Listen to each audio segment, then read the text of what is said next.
Ito mga idol, nagluluto na naman ng pusit.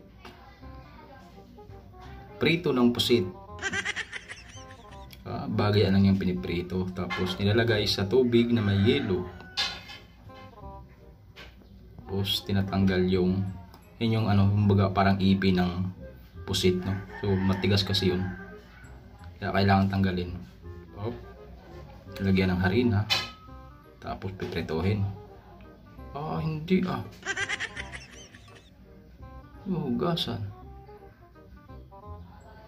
Nawala din yung harinang nilagay niya. Iwain lang wala niya. Ayan na plastic. Kailangan siguro i-freezer pa. Sayuti. Parang sahog to sa pusit. Kaya luto to. Ganyan lang pala para matanggal yung niya, gata. Panoorin natin itong mga idol kung ano yung kalalabasan nito.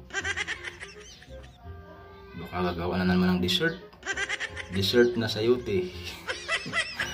Tingnan natin kung anong kalalabasan ito. May mais. Anong purpose ng mais na yan? Ayan na. Dito na yung kanyang imbudo. Ginagamitan na ng imbudo. Ayun, sili. Mani na may sili. Igisa na naman ng bawang. Sili. Grabe to. Talagang masili talaga ako, no? Ito na yung kanyang pusit, ginigisa na sa sili. Grabe nga ang nito. Pero paborito ko to, Ayan na. Meron na siyang pampalasa. Lagyan ng seasoning.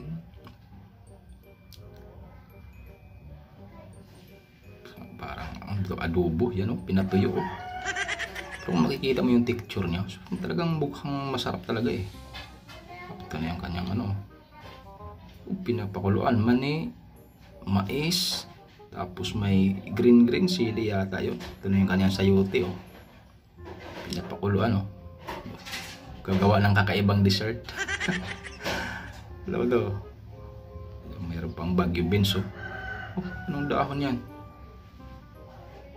Talagang talaga siya sa mga dahon-dahon, Dito na yung kanyang mahiwagang pampalasa. Pwede magsilbing sabaw yata niya to. Ayan pa talaga, may sili pa talaga. Grabing, hindi pa talaga kontento sa sili. Ayan, finished product, masarap talaga siya, Okay.